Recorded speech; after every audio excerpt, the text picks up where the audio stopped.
Un saludo de paz y bien, queridos hermanos. Mi nombre es Ginfred Gutiérrez González, es testigo de Jehová convertido al catolicismo hace 10 años. Pero ¿cuáles fueron los argumentos que tuve para abrazarme a la Iglesia Católica? Les voy a mencionar 5 puntos. El primero, la Virgen María. Para mí la Virgen María era una mujer normal, común. Sin embargo, a mí me comenzó a llamar la atención que Dios, siendo espíritu, quisiera hacerse hombre, y para hacerse hombre necesitaba de la carne y la sangre de un ser humano, y ese ser humano fue la Virgen María. Pero eso no es, eso hay que digerirlo un poco, porque miren, para que ese Dios espíritu se hiciera visible, era necesario que tomara genes, carne, sangre de una persona, y no podría ser cualquier persona, debería ser una persona seleccionada de manera especial para tan grande trabajo. Y esa fue la Virgen María, de quien tenía sangre, quien tomó forma de ella. ¿Hacía eso que ella fuera una mujer normal, común? Claro que no. La hizo una mujer extraordinaria, madre del Verbo encarnado. Además de eso, cuando me voy al Evangelio según San Mateo capítulo 12, versículo 46, allí dice: todavía estaba hablando a la muchedumbre cuando su madre y sus hermanos se presentaron fuera y trataban de hablar con él. Alguien le dijo: oye, ahí afuera está tu madre y tus hermanos que desean hablarte. Este es uno de los textos que utiliza la Organización de los Testigos de Jehová para decir que María tuvo más hijos. Sin embargo, cuando un día me topé con la Biblia de Jerusalén, en ese punto me dice lo siguiente: Adelfos y Anepsios, que viene a significar primos, hermanos, parientes. Es decir, cuando alguien le dijo: mira, ahí está tu madre y tus hermanos, simplemente le estaba diciendo: María, ahí están tus parientes, Jesús, ahí están tus primos, tus tíos. O sea, no estaba haciendo referencia a que ella tuvo muchos más hijos. Entonces, si ella donó cuerpo y sangre para darle forma al Verbo encarnado, para que fuera visible, no es una mujer normal, no es una mujer ordinaria, sino extraordinaria. Y si ahora el texto dice, según la Biblia de Jerusalén, que es fiel a los manuscritos originales, dice que ella no tuvo más hijos, existe la posibilidad, me planteaba yo, de que fuera siempre virgen. Y si era siempre virgen, era concebida sin pecado. Entonces sigo investigando y entonces me comienzo a preguntar, si en la parte donde yo estoy en la organización se dice que tenemos el Espíritu Santo, ¿por qué en mí o en nosotros no se cumplía esa parte de todas las generaciones me llamarán bienaventurada? ¿Qué tipo de espíritu teníamos nosotros que no deberíamos llamarla bienaventurada, mientras que las Sagradas Escrituras, que son palabra de Dios, decía: todas me llamarán bienaventurada? ¿Por qué yo no lo hacía? Eso hizo que en mí se despertara un interés profundo por ella, porque primero le donó sangre, donó carne, figura, forma a Jesús, el Verbo encarnado. Además de eso, había la posibilidad de que fuera siempre virgen. ¿Y por qué no? Si Dios todo lo puede hacer a su manera, si Dios puede soplar y hacer lo que quiere con quien quiere, ¿por qué en ese caso no? Si yo me experimentaba utilizado, ¿por qué no podría ser ella utilizada? Entonces se me comenzó a mover en la cabeza la idea de investigar mucho más los evangelios. Y claro, los evangelios la introducen al principio no como la no, la introducen para demostrar que ese Dios Verbo, Dios carne, se tendría que hacer carne visible a través de esta mujer escogida por Dios Padre, para que nosotros, incluyéndome a mí y a toda la humanidad, pudiera beneficiarse de su sí. Por lo tanto, los evangelios la ponen ahí como una figura, como la puerta para que nazca el evangelio. De hecho, si Jesús es el evangelio, ¿quién parió el evangelio? También se puede decir, me atrevo a decir que es madre del evangelio, madre de Jesús. Y si es madre de Jesús, ¿por qué yo no puedo reconocerla como grande, como especial, como la gran señal, como me lo viene a plantear Apocalipsis después de estudiarlo? Me doy cuenta que la nombran como la gran señal. ¿Por qué yo debería tratarla como menos Si los escritores bíblicos del siglo I, los primeros cristianos la estaban hablando como la gran señal, ¿por qué debería yo rebajarla? Fue allí cuando se comenzó a despertar en mí un amor serio, profundo y direccionado hacia ella. Sabía que debía acogerla en mi vida, porque de hecho Jesús habla de fidelidad, de radicalidad, de que los que cumplen mi palabra, esos son mis hermanos. Si ella estaba allí, era una radical, era una firme, ¿por qué yo no debería acogerla a él? ¿Por qué si acogía a Jesús y acogía al discípulo amado como un gran ejemplo, por qué no debería acogerla a ella? Entonces, esas cosas me fueron desarmando frente a la doctrina que yo tenía y me ponían cara a cara con la doctrina mariana, que es doctrina católica. El segundo punto es la cruz. Es cierto que el apóstol Pablo en Gálatas capítulo 3, versículo 13, está citando del Antiguo Testamento y dice, maldito aquel que muere en la cruz. Eso es verdad, el Antiguo Testamento lo dice. Pero cuando el apóstol Pablo va a utilizar ese término de maldito el que cuelga en una cruz, va a introducir en todos unos capítulos la exaltación de la cruz. Por ejemplo, en Gálatas capítulo 6, versículo 14. Ahí nos vamos a ubicar, busquen en su Biblia. Gálatas capítulo 6, versículo 14 va a decir lo siguiente, el apóstol Pablo. ¿Quién lo estaba diciendo? Porque aquí esto hay que prestarle atención. Lo estaba diciendo un hombre que practicó la ley judía al 100%. Pero una vez se encuentra con Jesús, cambia el concepto de cruz. Para Pablo, para Saulo, la cruz era maldición. Pero ahora que tiene el encuentro con Jesús, dice en el capítulo 6, versículo 14, dice, en cuanto a mí, Pablo, Dios me libre de presumir si no es de la cruz de nuestro Señor Jesucristo, por la cual el mundo es para mí crucificado y yo un crucificado para el mundo. Cuando leo esas palabras en la carta de Gálatas, a los Gálatas, eso me impresiona. Saulo, que creía que la cruz era maldición, al encontrarse con Jesús, cree que es poder de Dios, cree que es bendición. Y yo me pregunté, ¿por qué si el apóstol Pablo del siglo I la acogió, acoge el suceso de la cruz como algo maravilloso, digno de exhibir? ¿Por qué yo debería abstenerme? Entonces nos vamos a primera carta a los Corintios, capítulo 1, 18, escrita por ese mismo Saulo, que se convierte más tarde en Pablo, apóstol de las naciones, escogido por Dios para que anunciara el evangelio. Y si al anunciar el evangelio habla de la cruz, lo que se diga o se escucha después de Pablo debe ser acogido como poder de Dios. Entonces Pablo va a decir, pues la predicación de la cruz es una locura para los que se pierden, mas para los que se salvan, para nosotros, es fuerza, poder de Dios. Es decir, ¿qué era la cruz para el apóstol Pablo? Poder de Dios, poder, salvación. ¿Y qué era para mí? Maldición. Sin embargo, yo dije, yo tengo que acogerme entonces a lo más fiel del siglo I, lo que predicaba el apóstol de las naciones, la cruz como poder de Dios, y debería exhibirla. Yo comencé a entrar en crisis, porque mi fe me decía lo contrario, y cuando leía la historia, el siglo I, leía las escrituras, la espiritualidad paulina, me doy cuenta.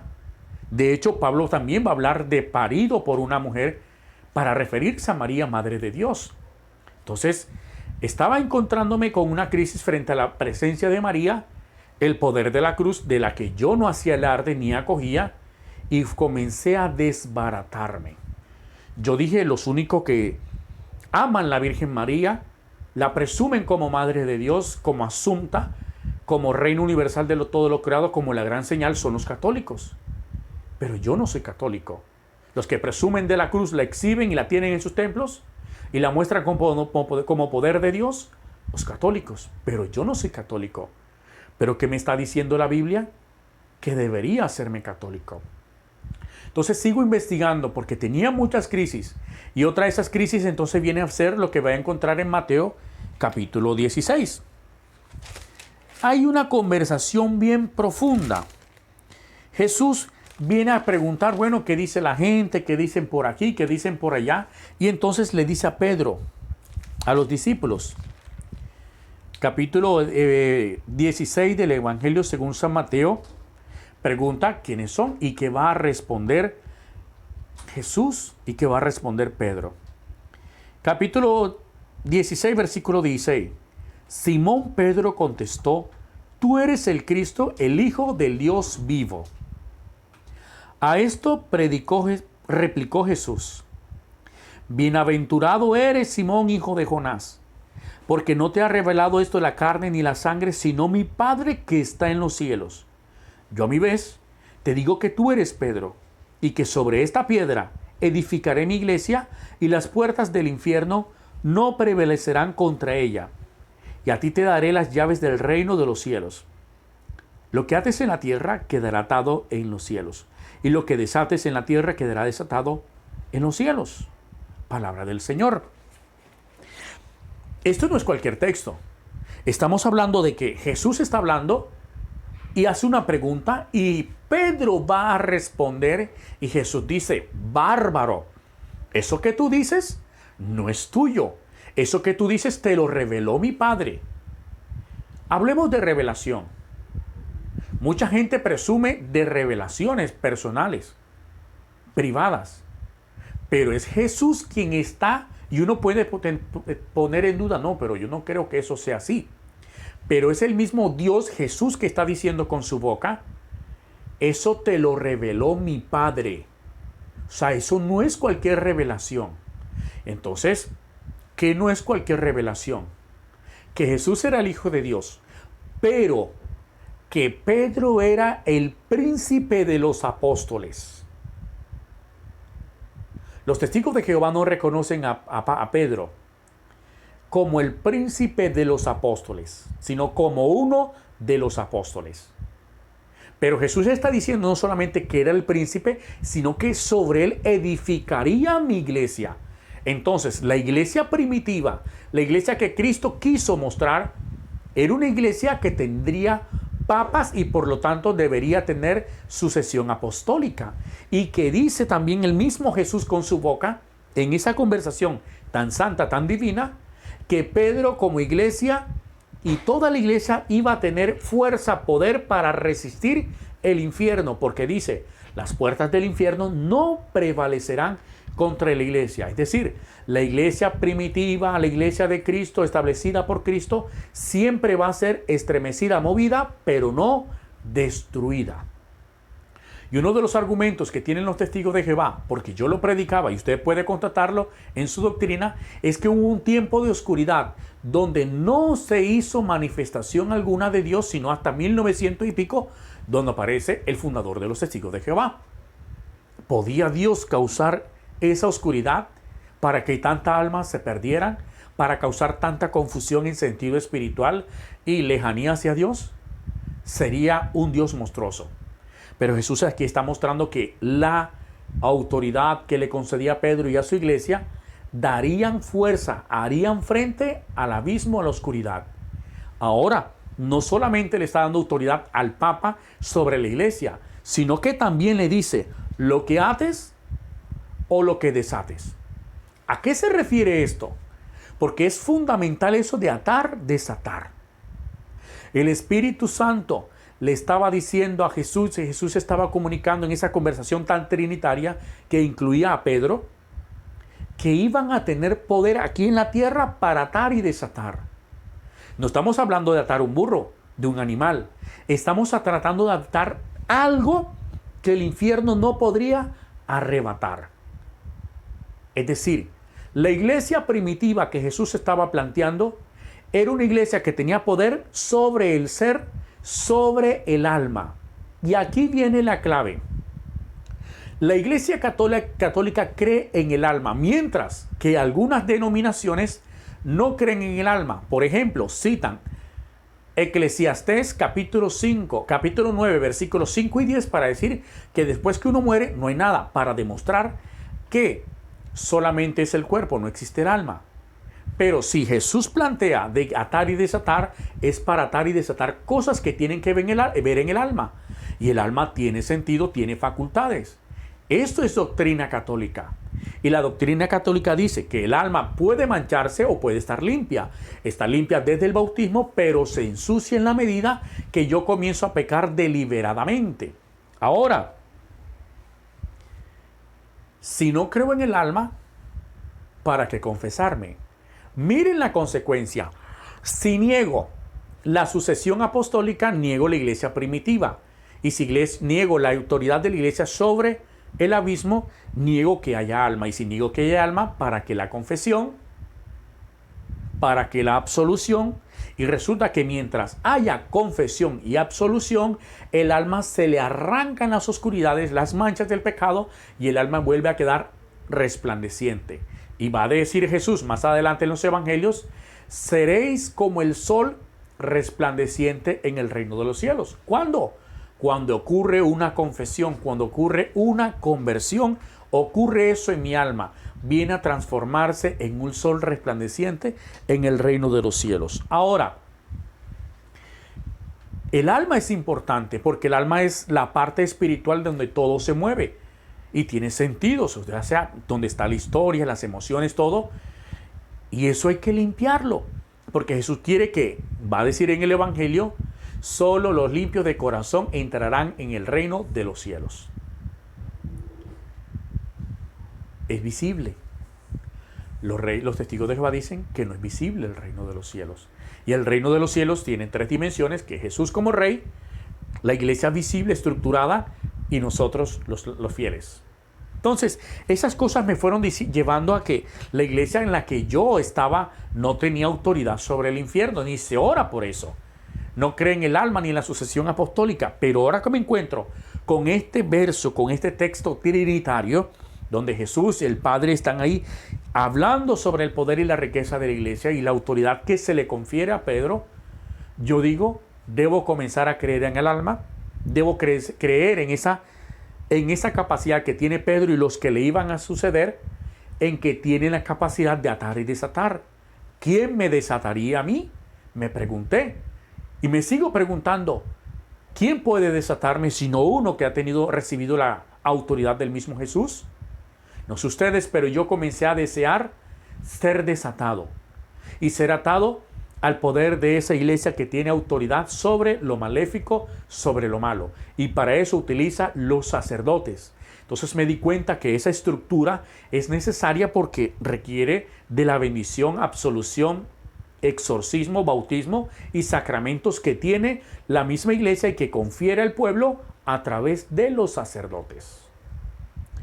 Seguidamente a esto, entonces, me doy cuenta que la iglesia católica no era la institución que yo creía, no era lo que yo pensaba, que debería profundizar, que tenía una crisis entre la Virgen María, la cruz y ahora la autoridad de la iglesia, los ministros, lo que implicaba el absolver, al atar y desatar. Entonces vino otra crisis que yo tenía. Una de las crisis fuertes que yo tenía era la vida de oración. Porque yo quería tener las emociones e impulsos de Pedro y decir, qué bueno que estés aquí. Y Señor, mira, quería tener eso, porque iba un poco con mi personalidad, ser un poco impulsivo, ser un poco explosivo, un poco emocional. Entonces, yo me puse a investigar la transfiguración. La transfiguración se encuentra en el capítulo 17 de Mateo. Estamos hablando de puro Mateo. Capítulo 17, versículo 1 en adelante. Y es importante porque yo me metí a investigar la transfiguración por una cosa y encontré otra. No quería la iglesia, aunque tenía argumentos bíblicos, pero Dios me seguía hablando. 6 días después tomó Jesús consigo a Pedro, a Santiago y a su hermano Juan y los llevó aparte, a un monte alto. Y se transfiguró delante de ellos, su rostro se puso brillante como el sol y sus vestidos se volvieron blancos como la luz. En esto se les aparecieron Moisés, Elías, que conversaban con él. Tomó Pedro la palabra y dijo a Jesús, Señor, está bien que nos quedemos aquí. Si quieres haré aquí 3 tiendas, una para ti, otra para Moisés y otra para Elías. Todavía estaba hablando cuando una nube luminosa los cubrió con su sombra y salió de la nube una voz que decía, este es mi Hijo amado, en quien me complazco, escúchale. Frenemos allí. Jesús viene, el contexto es, Jesús está hablando que va a morir. Pero para no desconsolar o entristecer a los apóstoles, entonces se lleva a tres, Santiago, Pedro y Juan. Se los lleva a un monte alto, que es el monte de la oración, comienzan a orar y ocurre un suceso sobrenatural. Jesús se transfigura, que es la transfiguración. Un suceso donde Jesús se deja ver glorioso por adelantado. El asunto es que cuando comienzo a averiguar esto, me cae la curiosidad, estaba averiguando sobre la oración y me encuentro que el Señor se muestra glorioso a Pedro, Santiago y a Juan. Y bueno, y yo quiero ver, cuando comienzo a investigar esto me encuentro con textos extrabíblicos que me van a hablar que el primer papa es Pedro. ¿A quién se mostró el Señor glorioso? Al papa, a Pedro. ¿A quién se muestra segundamente? A Santiago. ¿Quién fue Santiago? El primer obispo de Jerusalén. Ojo, el Señor se estaba mostrando glorioso por adelantado al Papa y al obispo. ¿Y a quién pertenecen esos cargos? A la Iglesia Católica. Entonces yo dije, ¿qué es esto? Jesús, estoy buscando respuesta a mi vida de oración y me encuentro que tú te le estás revelando a un Papa y a un obispo. ¿Esto qué es? Eso me estremeció, me llenó de nervio y dije, bueno, voy a investigar a Juan, discípulo amado, y me voy a encontrar en ese entonces con un término que significaba laicos, pueblo de Dios, pero que también aplicaba a Juan, el discípulo amado. Entonces, ¿a quién se le reveló Cristo glorioso? Al Papa, el obispo y a los laicos, el pueblo de Dios. Y eso sumado da Iglesia Católica. Eso para mí fue un baldado de agua fuerte. Tenía miedos, alteraciones, noches sin dormir, porque no era cualquier cosa. Yo, ¿qué puesto llegué a tener? No solamente fui bautizado, sino que llegué a ser precursor regular, siervo ministerial y conferenciante. Y tenía metas de ser anciano y lo logré. Me llegó el nombramiento. Pero con esta crisis yo no podía aceptar llegar a ser anciano, ejercer como anciano de una congregación en Barranquilla, porque estaba dividido interiormente. Me había encontrado con que la iglesia primitiva era mariana, apostólica, y que esa iglesia apostólica no solamente tenía sucesión, sino que tenía autoridad sobre el mal y tenía capacidad para atar y desatar mediante sacramentos. Y ahora con la transfiguración quedó listo. Entonces, no era fácil. Fueron noches de lágrimas, días de lágrimas, años, crisis. Entonces, me doy con esto, pero no puede ser, pero me voy a encontrar en la sanación de Pedro que el Señor le dice, apacienta mis ovejas. No le dice, sino apacienta mis ovejas a Pedro, para confirmar que ejerce tu posición, ejerce el cargo que te he dado. Y no solamente lo dice a él, sino delante de los demás, para que los demás entiendan que no solamente Pedro va a ejercer el pastoreo, sino que ellos como sacerdotes y obispos deberían seguir eso, de cuidar las ovejas, el rebaño. Jesús hablaba claramente de manera universal, de manera visible y audible, de esta iglesia. Entonces yo me fui desarmando, pero yo dije, yo tengo que buscar más cosas. Estaba dividido interiormente. Ahora, esto me hizo buscar más sobre unos documentos que un profesor me regaló. Y ahí me voy a encontrar con que esos padres, esos obispos, esos sacerdotes, esas personas se reunían en catacumbas. ¿Y de qué celebraban allí? Eran muertos porque celebraban el sacrificio eucarístico, la Eucaristía. Me preguntaba, ¿nosotros somos eucarísticos? No. Entonces, esa iglesia que planteaba Jesucristo, que practicaban los apóstoles, de lo que tanto alardeaban, no estaba en ella. Entonces tuve que pensar, tengo que ir a la fuente, tengo que hacerme una persona eucarística para estar en comunión con la iglesia de Cristo. Y pensar en la Eucaristía, pensar en las catacumbas, las imágenes que vi sobre los utensilios sagrados, sobre las cosas sagradas, sobre la celebración, la inmolación, eso a mí me hizo saber que yo estaba en el lugar equivocado y que debería lanzarme con urgencia, con prontitud a esta iglesia, de la que no me arrepiento de haber llegado y quiero morir y vivir plenamente aquí.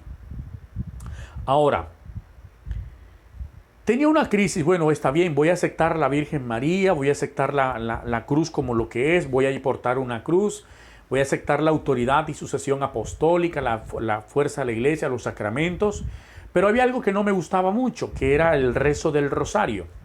Entonces me di a la tarea.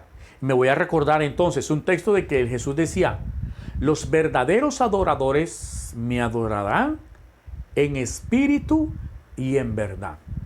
Es un texto que uno lo lee y sí, parece sencillo, pero cuando tú vas a ver la profundidad de estas palabras es que debe haber una armonía interior de todo mi ser con lo exterior.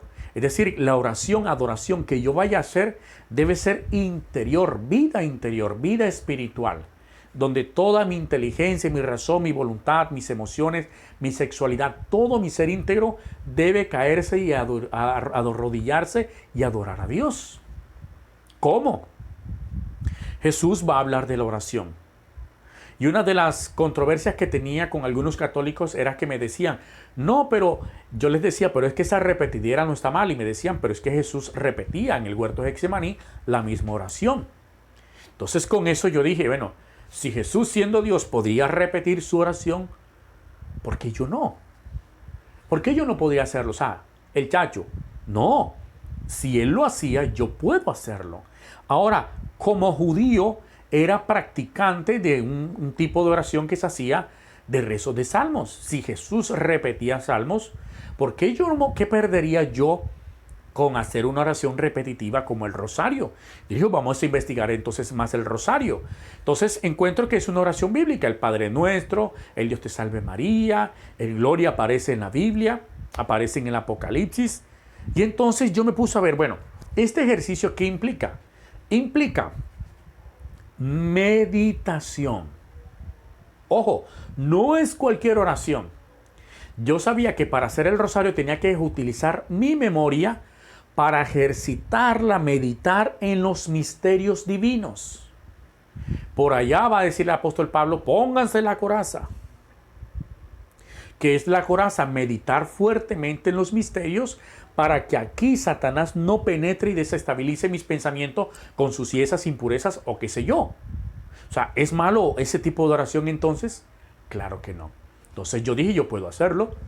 Entonces voy a coger el rosario también porque implica que yo medite y que debe ser en recogimiento, porque son pensamientos sagrados que van a hacer que mi ser vaya deseando amar lo sagrado hasta también desear vivir sagradamente. Y además de eso, la meditación, oración, reflexión va a ser en mi corazón y en mi voluntad algo que el apóstol Pablo va a adelantar por ella y va a decir, tengan los sentimientos de Cristo. ¿Y cómo tener los sentimientos de Cristo? Sencillo, meditando en lo que él hizo, cómo lo vivió, cómo lo sufrió, cómo lo asumió. Eso generaba en mí esos deseos. Entonces dije, está bien, me desarmo. Y hay muchos argumentos bíblicos y otros temas de la crisis que yo tuve, pero estos son los más fuertes. El tema de la Virgen María, el tema de la cruz, el tema de la autoridad y sucesión apostólica, la transfiguración, desatar los sacramentos, el rosario, y en fin, son muchos. Pero he querido hacer en este video un resumen bíblico de los argumentos más pesados que tuve para hacerme católico. Después de esta formación decidí, me tengo que rendir, me hice expulsar, me expulsaron, me acerqué a la iglesia católica en Barranquilla, en la parroquia San Carlos Borromeo. Allí me presenté ante un sacerdote, le expuse toda mi crisis, toda mi vivencia y dije que me quería rendir, que me rendía ante la Santa Iglesia Católica. Me sometí a una formación de 1 año y el 24 de diciembre del 2008 fui bautizado. Y ese día lloré de emoción al ser admitido en la Iglesia Católica. Soy feliz de ser católico. orgulloso de ser católico. ¿He sufrido? ¿He tenido dificultades? Claro que sí. Ningún cristiano es inmune al sufrimiento. Al contrario, el sufrimiento, el dolor hacen parte de este caminar que se perfecciona en el dolor para vivir el amor plenamente.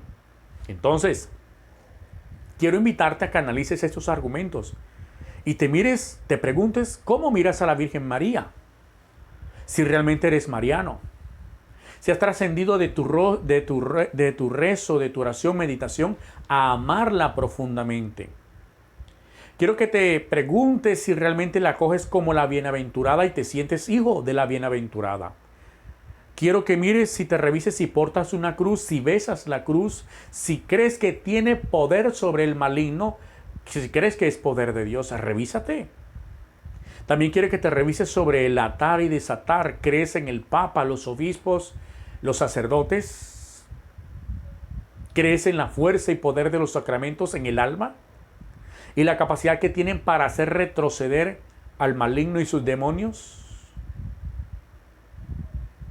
Revisa tu vida de oración. También revisa qué piensas acerca del rosario. Porque todos los fantasmas, demonios que me acompañaron durante mi infancia y adolescencia fueron enfrentados y vencidos gracias al rezo de la mano de mi Santa Madre, la Virgen María. ¿Soy feliz? Sí. ¿Me siento pleno? Sí. Tengo una familia católica, orgullosamente feliz de tener una familia católica. Soy feliz de amar la cruz, de portarla. Feliz de la Virgen María, que amo con todo mi ser y le llamo el amor de mi alma. Y quiero invitarte mediante este video que lo compartas, que revises, que ores, porque esta es la iglesia de Cristo. La iglesia que es el único instrumento de salvación para mí y para ti. ¿Que se puede salvar a alguien en otra parte? Eso lo juzga el Señor. Eso lo juzga la autoridad de la iglesia. Pero en cuanto a mí me toca, por argumentos bíblicos, me hice católico. Vivo católico y quiero seguir siendo un hermano católico hasta los confines de la tierra, hasta dar toda mi vida a mi Señor, a mi amado Jesús en el culto eucarístico. Comparte y suscríbete.